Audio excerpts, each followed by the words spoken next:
maanta ilaahay xamdigii dad lagu kalsoon yahay diintooda iyo ammaanadooda ayaanu kaashanaynaa meel kastoo aan waxgeynayno wax ka jira guddi abaaraha oo degmadaas ay leedahay kana hoos shaqeeya guddiga abaaraha ee gobolka uu leeyahay kaasoo ka hoos shaqeeya guddiga abaaraha ee qaranka ama maaragtay dowladdu leedahay marka wixii waa jaranjaro weeye annagu waxaanu door bidnay intii aanu kaa qaranka u gudbin lahayn inaanu horta annagu kii degmada ee ugu hooseeyey aanu gaadhsiino si ay wixii yaraa eenu halka ka qaadnay ay toos u gaadho dadkii u baahnaa marka taasna ilaahay hortii baanu la hortegaynaa ammaanadeeda iyo gaadhsiinteeda wixii maaragtay feedbacka maaragtay ama dee maqal iyo muuqaale laga soo qabta arrintaana waa idinla wadaagi doonaa hadda si aanu kan idinla wadaagnay ilaahay xamdigii jimcihii saddexaad baanu bilownay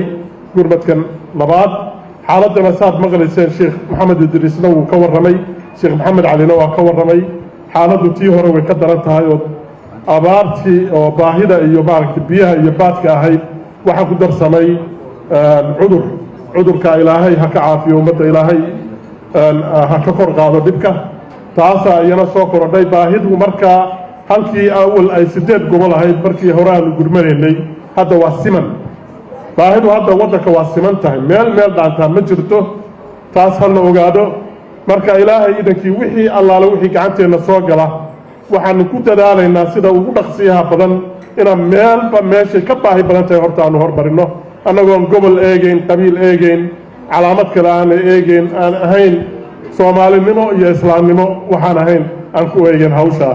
marka haddana waxaan hawsha uga baxaya halkaa inooga sii wadaya walaalkay sheekh maxamed cali kusoo dhawow walaal بسم الله صلى الله على محمد وعلى آله وصحبه وسلم تسليما كثيرا wadaad waxbaan sheegi lahaa xisiibaa ku xigta bay yidhaahdaan waxaan ogaa inaa shalay laydi weydiiyey oo daraad laydi weydiiyey oo tii ka horreysay laydi weydiiyey caawana way taagan tahay hadafkii ugu weynaayeen isugu nimid waxay ahayd inaynu gurmad samayno dadkii nala soo hadlay ama ra-iisul wasaare ha noqoto ama sheekh maxamed idriis baahida dadku qabaan ma aha mid berri iyo saa dambe iyo habeen berri iyo lala sugayo waa mid degdeg ah xamladan labaad wixii noo soo ururin waa hawlgelina meelihii daacuunada laga soo sheegay dadku ay ka dhimanayeen baanu gurmadkii aanu hadda ka bilownay aanu gaarsiinay insha allahu tacaala doorkan waxaan doonaynaa inay ka badnaato gurmadka aynu samaynaynaa kii hore khayrka innagaa u baahan qofka aan aaminsanayn lacagta uu bixinayo dadka ugu deeqayo inuu iyaga uga baahi badan yahay inuu wixiisa iska bixiyo maaha caqiide ahaan qofka xoolihiisana aan aaminsanayn maalinuu maanta uga baahi badan yahay oo kuwa maanta uu u dirayo uga baahi badan yahay inuu helayo inuu iska bixiyo maaha xaqiiqada laftii taa weeye waa waqtigii ilaahay yidhi subxaana wa tacaala wayu'tiruuna calaa anfusihim walow kaana bihim khasaasa way ugu yar tahay iyo intan kama maarmaya maaha nafurid baa loo baahan yahay meelaha qaarkood culimadu waxay kaga baaqeen 4 maalmood in la soomo oo wixii qada iyo quraac iyo casho loogu talagalay muslimiinta loogu deeqo siyaabo kala duwan oo fara badan baa wax loo bixin doonaa ayaa wax loo bixiyaayo in wax u huri karnaa qof walibana intuu bixiyada ilaahay agtiisa isaga ayaa iska leh sadaqaduna xoolaha waxba kama dhinto sidaynu salaada maalin walba u tukanayno waynu u baahannahay dee inaynu maalin walba sadaqad la baxno shalay baan bixiyey daraad baan bixiyey iyo reerka iyagaa bahan iyo acdaarka oo shaydaanku inoo sheegay sax maaha ashaytaanu yacidukum alfaqr wayamurukum bisuu'i walfaxshaa wallahu yacidukum makfira shaydaanku wuxuu ku leeyahay waad wala dhamaysaba jeebkaagii waxba kuma hadhin maxaan ku dhahdaa waxaa kaloo bisuu'i walfaxshaa wuxuu ku leeyahay lacagtan meel la geenaya aduu warba kama haysidoo shaki iyo waswaas buu ku gelinayaa waxaa ka shaqaynaya o dhan waa ibliis inagu laakiin dad muslimiin ah inaynu ibliis la dagaalanno aynu wax ilaahay hortii ula baxno aynu doonayno inaynu ku badbaadno aakhiro weeye dadkeenna caawa halkan fadhiya waxaa laga doonayaa inaynu lacag badan bixino waxaynu haysanaana waa dhowr daqiiqadood ciddii gacanta taagtay lacag ku deeqaysa 1,500 ka badan ka yar qof walba isagaa iskale ilaahay idinkiisa waa soo dhawaynaynaa waana u ducaynaynaa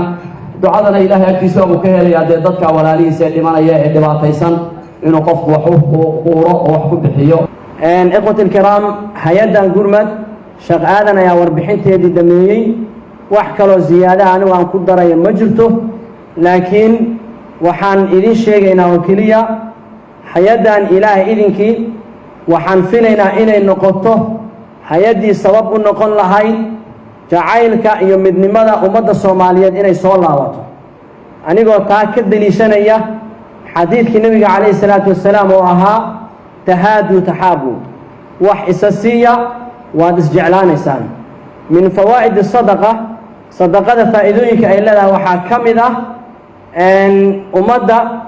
ayaa isku jeclaanaysa waayo walaalka baahan markuu arko inay u soo gurmadeen walaalo kale soomaaliyeed oo aanan qabiil ugu soo gurman oo aanan ugu soo gurman deegaan gaar ah oo aanan ugu soo gurman dan gaar ah iyo mabda' gaar ah ay ugu soo gurmadeen walaaltinimo iyo soomaalinimo waxaa hubaal ah meeshaasi in ay ka dhalan doonto jacayl walaaltinimo qabyaaladii ummadda soomaaliyeed ee kala geysanaya inay meeshay ka bixi doonto in sha allah waxaan rajaynaynaa mashaariic badan mustaqbalka dhow iyo mustaqbalka fogba hay-adda gurmad inay ka fulin doonto meel weliba ay ku nooshahay ummad soomaaliyeed waxaan ka codsanaynaa walaalaha soomaaliyeed inta caawa halkan fadhida iyo inta miidiyaha ama caalamka inaga dhegaysan doonta dal iyo dibad meel walba ay joogaan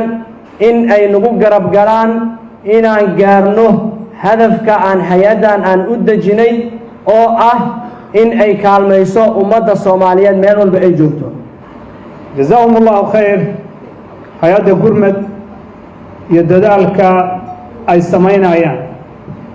intaanan ku soo dhoweyn qaar ka mida dadka meesha ka hadlayo waxaan rabi lahaa runtii inaan hadalka ku darsado